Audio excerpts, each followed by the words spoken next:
It's time for today's AM Minnesota program, and we are going to think spring, even though it's kind of cool and rainy outside these past couple of days. I always like to have Joe Spitzmueller on the program as we get toward the spring busy season. Joe is with the Minnesota Department of Agriculture's Fertilizer and Pesticide Management Division. That's kind of a nice way of saying the regulatory unit too, isn't it, Joe? Yeah. Jerry, hello. We are a regulatory unit. That's a big function of what we do, but we also do a lot of compliance and outreach and assistance as well. Goes along with our regulatory functions. And also education with news releases or programs like this.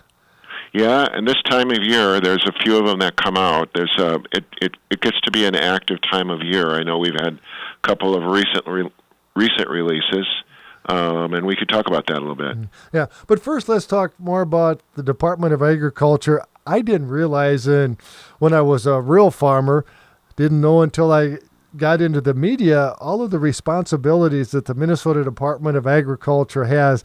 In fact, here a couple of weeks ago, I was moderating a panel on Governor Dayton's proposal on the buffer strip initiative. And Commissioner of Agriculture Dave Frederickson was there, and I said, Dave, when I was a real farmer, I thought all your job was to make sure that state inspector got out to my dairy farm about every 5 or 6 months. But there's a lot more to it than that. Yeah, there is a lot more to it than that. There are a number of divisions in the department. We're just one of several divisions in the department.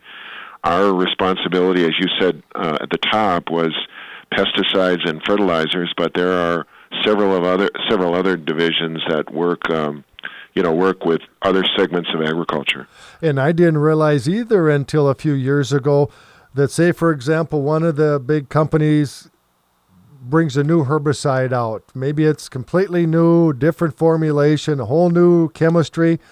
So it's signed off on by the Environmental Protection Agency, the USDA. It still can't be used in Minnesota until the Minnesota Department of Agriculture approves it. That's correct. We have a different way of looking at these products than the EPA does, but we do an assessment of these products. And as you said, they need to be registered with us before they can be used in the state. I'm always concerned about the things I might hear on the air. Maybe it's an ad or maybe it's in the print about you can go somewhere and you can order different pesticides or maybe it's fertilizer and they'll deliver it right to your farm. And the company might be in another state, maybe even on the other side of the country. And I go, boy, how can they keep track of all that? And how do they know whether that pesticide is restricted use or not in Minnesota? And how do they know whether it's even approved in Minnesota? Right. The world's getting a little more complicated with the internet. At least that's my take. But internet sales are becoming increasingly more common. They're a big. I think they're a big part of the way products are distributed these days. We do make an effort to make sure that our those folks, any of those dealers, whether they're brick and mortar or online, operate online, operate by the same standards.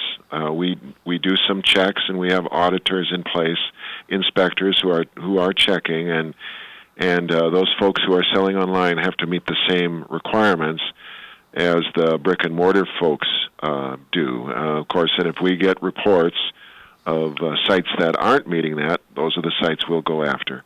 Same as we would do if we had a brick and mortar facility that started operations without complying with all the regs that they needed to do. And it is a good thing that we have someone there checking that just to make sure that things are used properly and we are protecting the environment, we're protecting the health of the people that are using these pesticides. It's a good thing. Yeah, it is. I mean, I agree with you. It is a good thing. It is important, and I think to that point, I think that the public sometimes doesn't quite understand how much regulation goes into agriculture or some of these other areas. How many, for example, the testing and the training that applicators go through, the registration of products that are in use, the verification that the products can be used in a manner that doesn't harm the environment or create adverse risks for people. All of those things are part of the system that we use.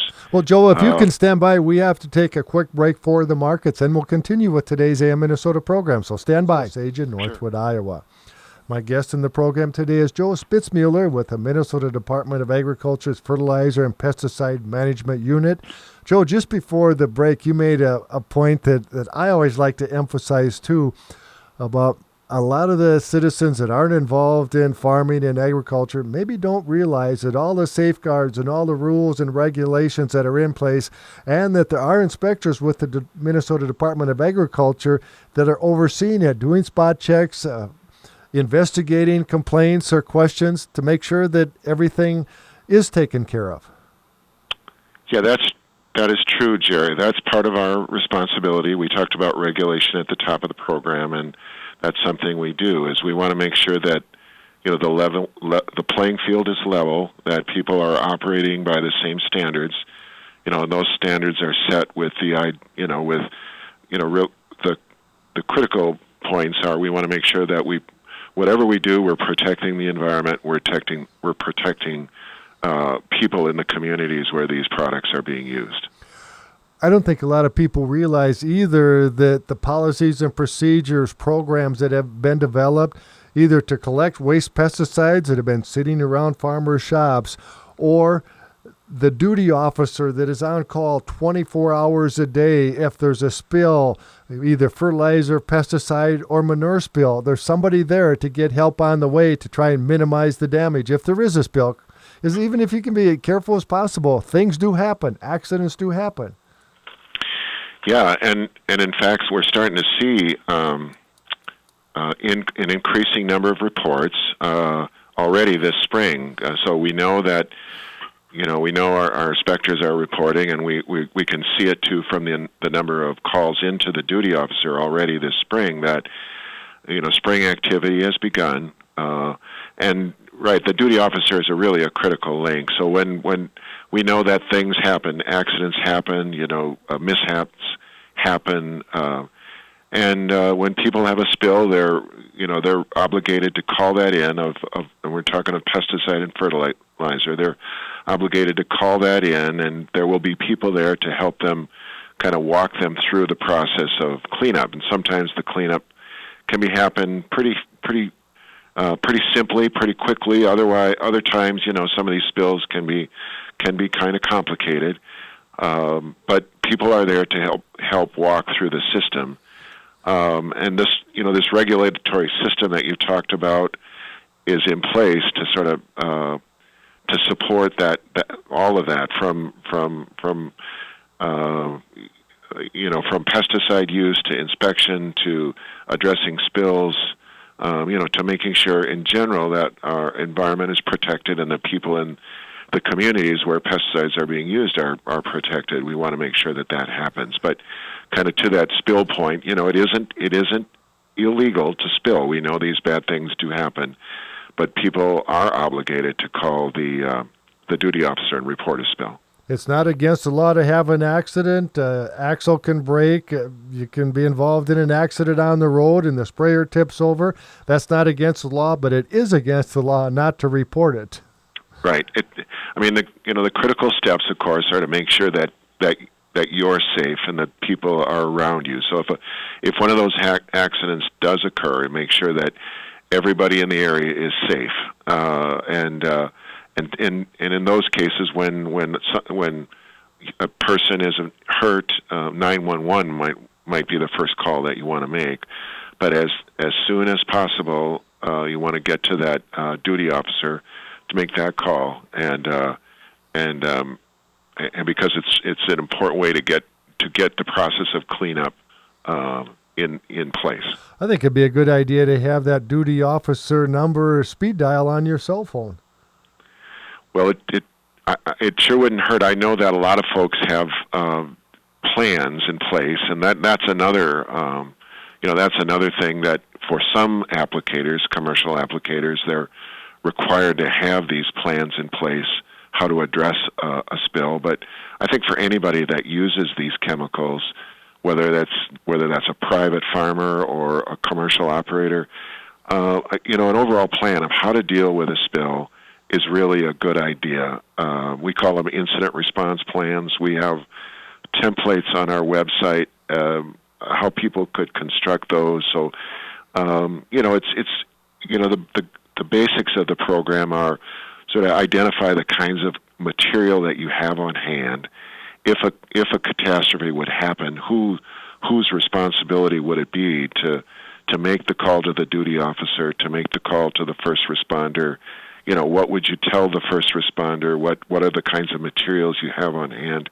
The kind of common sense things I think everybody can think of. But those templates are there on the website, and I'd really not only encourage having that duty officer number handy, but having an actual plan in place.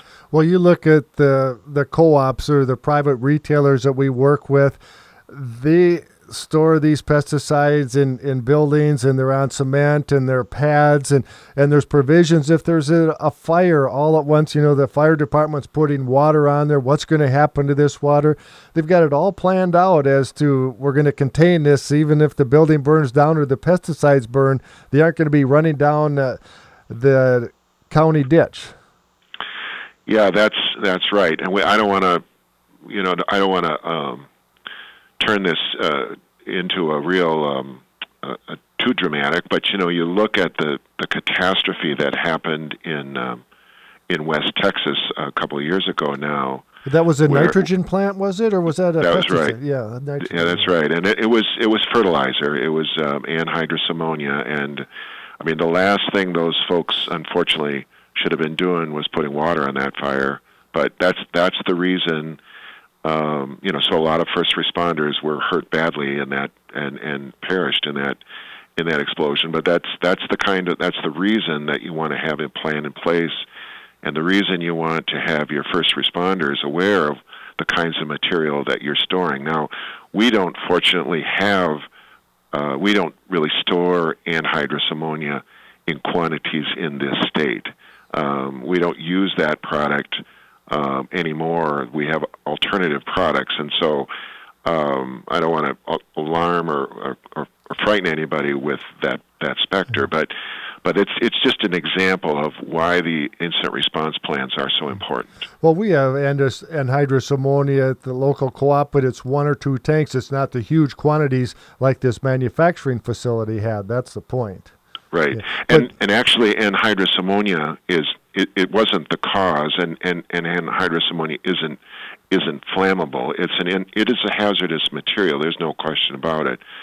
But in the Texas plant, it was ammonium nitrate that was the ultimate cause. So anhydrous is got its own set of issues, and anybody who's using anhydrous knows how important it is to be very, very careful around that product. I mean, we have lots and lots of incidents, and they seem to revolve a lot around some of the equipment and the use of the equipment. So in fact, the department just sent out a news release a couple weeks ago, and entitled "Safety is the Key when handling anhydrous ammonia," and it really is. You want to be really cautious around anhydrous ammonia. I always used to put the anhydrous ammonia on when I was in high school and college on Dad's farm in the first few years that I farmed full time, and all at once anhydrous ammonia got really expensive, and now for the last number of years I've used anhydrous ammonia, but I let the professionals do it, the custom applicators do it. They've got all the equipment to precisely put on what I want, and I just decided let the pros handle that stuff. Yeah, it's one of those things that if mishandled, it can go badly in a hurry. Now, and mostly it's a health hazard. It's an inhalation hazard. So people who are around a leak, they're going to experience some respiratory distress in a hurry, and so personal protective equipment is the key. The correct use of and installation of the equipment is key in handling anhydrous ammonia. So I think that's a good plan, Jerry. I know there's a lot of individuals who apply their own, and there's nothing wrong with that. But regardless, safety is the key. We were talking about a spill earlier and reporting it to the duty officer. This was a number of years ago. You mentioned the definition of a spill, and it really caught me by surprise as to how small amount it was that should be reported. The definition for a farmer is a spill is anything exceeding what could be applied on an acre of land. Now that would be over the course of an entire season. So cumulative, if you have more than one spill, you could easily exceed that acre threshold. But yeah, anything greater than what could be applied to an acre would be considered a spill. Now that's for agricultural applicators. For anyone else, for folks in the lawn care business, for folks who are applying, say, to rights of way or that sort of thing, any amount really is a spill. So even the smallest amounts spilled, it would be considered a reportable quantity. Are there any major changes as we look towards spring in rules, regulations, or pesticides? I'm thinking of like a few years ago, atrazine was re-registered, and then all at once we had a lot more setbacks behind drainage ditches, creeks, open intakes. So folks have been used to using it this way, and all at once now we had new sets of rules and regulations. I think that I don't think that there's any major changes that are in place that should that I've seen that would create somebody to step back and say, "Well, I didn't see that coming." I don't see anything for this year. I mean, we still encourage people. Our waste pesticide program is still there in place. You mentioned that earlier, and we want people to really take advantage of that if they've got that old and unusable chemical. So sitting out there in the shed or in the barn or in their basement or their garage or wherever, no point in trying to hold on to that material. Take advantage of opportunities to get rid of it. I just kind of chuckle a little bit. My response is going to be, check on our website for further information.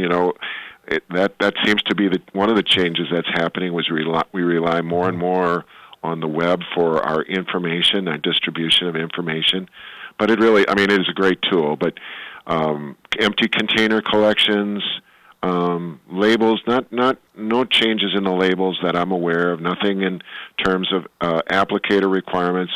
A person, a farmer needs to have a private pesticide applicator certification in order to apply a restricted use pesticide or to purchase that restricted use pesticide.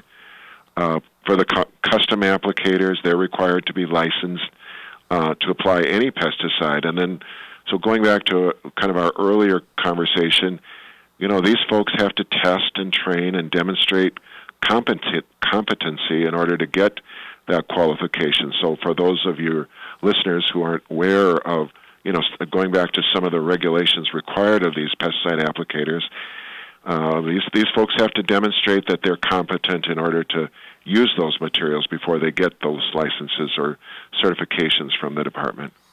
Now, when my license expires, I can go to a training, sit through the whole training, and I can automatically have my license for 3 more years. Or if I don't have time to do that, I can get the book and take the open book test. And if I pass, I'm good for 3 years. But the custom applicators, they have to pass a closed book test. They do have to demonstrate they know what's going on. Well, yeah, they do. That's it's a closed book test. They're required to pass it. They're required to attend regular trainings, and so there's quite a bit of information and quite a bit of they have to maintain their qualifications. They have to continue to demonstrate that they're competent to hold that license that we issue. And what's the definition exactly again of a custom applicator versus Jerry as a private applicator?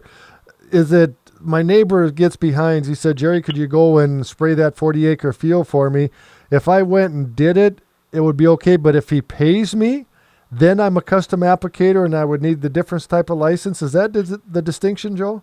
Yeah, that's pretty close. Now,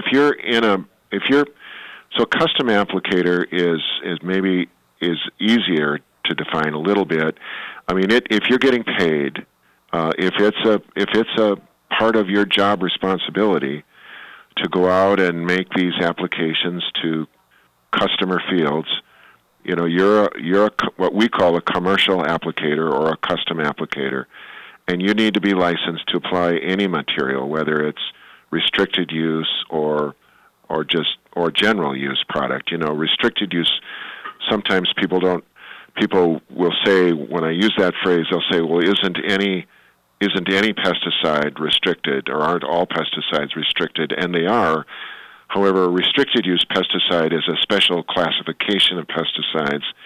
It's an EPA designation for products that might have some extra considerations about the way in which they're used. They might be especially hazardous to aquatic life, or there might be other considerations that earn that designation. So a custom applicator needs to be licensed to apply any pesticide.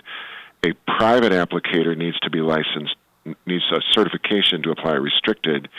Now, between private applicators, if they're bartering, if you spray for me and I'll plant for you, or you spray for me and I'll do something else in kind of a barter mode, that's okay between private applicators, one farm to the other. But if there's money that exchanges hands, then you're getting paid, and that's when you move into that category of a commercial applicator. We should mention, too, a lot of people don't realize this, but you mentioned most spills fairly easy to clean up, but sometimes there might be a spill that's tougher to clean up. Maybe it got into a river or a creek. Well, we're all paying a small tax every time we purchase a pesticide into the ACRA fund, and that's there then to help clean up those spills.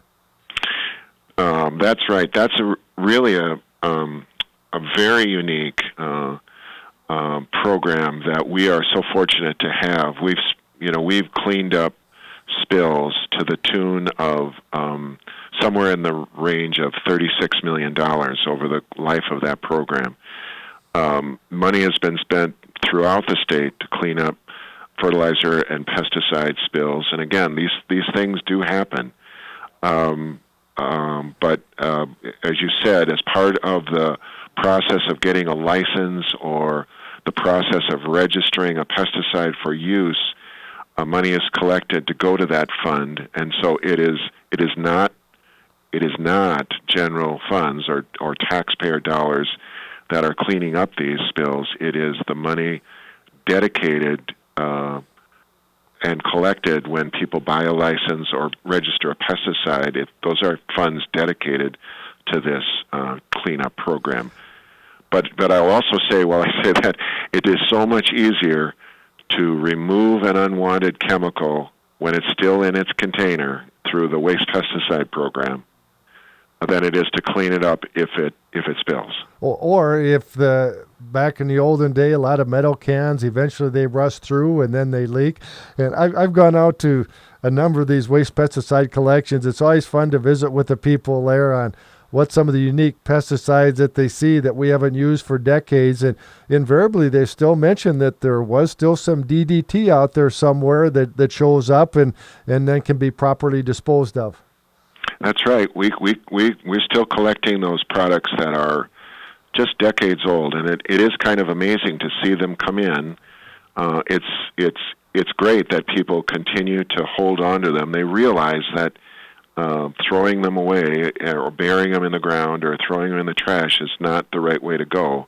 So that's great. We just continue to encourage people to bring those products into those collection opportunities, and it's at no cost. We only have a couple, 3 minutes left, Joe, but we should briefly mention the label, and we always chuckle when those ads go on the air, and then it wraps up, always read and follow label directions, the speedy legal disclaimer at the end, and we kind of chuckle about it, but it's true. That pesticide can be used via what it says on the label, and it's a violation of state and federal law if you use it in a way that isn't on the label. Right. And so some of the really important things there, Jerry, are the label is designed to help reduce the risks of pesticide use, not only to our environment and to the community in which the product is used, but also to the applicator themselves. And that's really critical that the applicator understand that. And so, some of the key things on the label are what is the personal protective equipment needed in order to protect myself from use. I notice, let me put it that way, when I'm out and about in my own neighborhood, I see people, just regular homeowners, out applying these products themselves, and they're out in short sleeves and shorts, maybe walking around barefoot or in slippers or something like that. And one of the first things you'll see on any label is you want to wear long sleeves and long pants to protect your skin from exposure to these products. So it's really critical to read the label to understand personal protective equipment, what to do if you happen to be exposed, all sorts of things that are important to know about using pesticide in a manner that doesn't harm the environment or people. And those labels are written, so I call it plain English. It's not legalese or something, just plain English that you can read and understand. Yeah, for the most part. Sometimes they're long, they're lengthy. There's no doubt about it. There's lots of it's situational use, I call it. But they're, in general, they are documents that can be read and then they can be understood. But bottom line is, they are critical documents for applicators to know how to apply that product in a manner that minimizes the risks. And even if a homeowner, your example earlier, is going to the local hardware store to buy something to kill dandelions or crabgrass preventer, that label's important on that product too. Just because you got it at the hardware store or the local guard store doesn't mean it can't be dangerous. That's right. Oftentimes people don't recognize herbicides or weed killers as pesticides. They think of insecticides, but they don't think of the herbicides, or the rodenticides, the rat and mice products. All of those things are, when we talk about pesticides, we're talking about all of those products, and they all have labels and directions for use. I got a news release back to the one you mentioned briefly. More and more guys are using irrigation, and if you're going to put fertilizer or some sort of pesticide, restricted or not restricted use, through your center pivot irrigation, is there some sort of special permit or license required? Yeah, there's a permit for chemigation that's required, and that's required for farms or greenhouses, golf courses, any other settings where agricultural chemicals are applied through an irrigation system. That is directly connected to a water supply. So it's very, very important that those water supplies are protected from the possibility of back siphoning of chemicals into those water systems, and that's part of the permitting process. So there's information online. We just released a news release on this, but I'd recommend anybody who's got a question on irrigation permitting, just go to our website, the Minnesota Department of Agriculture, and type in irrigation or chemigation permitting, and they will come upon a whole bunch of information about that. And that website is a great place to start for any questions or concerns that you have. You could go there. You could go to the retailer that you purchased the product from. You could even call somebody or email somebody at the Department of Agriculture, and I'll bet you'd get a response. That's that is all of that is correct, Jerry. I mean, we're here and we're happy to answer those kinds of questions. So give us a ring if questions like that occur. I can, if you want, I can throw out a couple of numbers. If you're interested in general licensing questions, 651-201-6615. We talked a little bit about the Minnesota duty officer. That's 1-800-422-0798. Permitting questions, there's a couple of numbers, but one of them is 320-223-6547. But again, all of that can be found on our website at, Minnesota Department of Agriculture, and all of those contacts will be there. Well, Joe, we have the news coming up. Always enjoy visiting with you, and I know a lot of these things we've talked about before, but I don't think it hurts to have a little refresher course each year as we get ready to hit the fields hard. Yeah, thanks. It's really nice to talk to you again, Jerry. Thanks for the opportunity to talk to your listeners, and wish everybody good luck, be safe, and have a successful growing season. My guest in the program today has been Joe Spitzmueller with the Minnesota Department of Agriculture's Fertilizer and Pesticide Management Unit.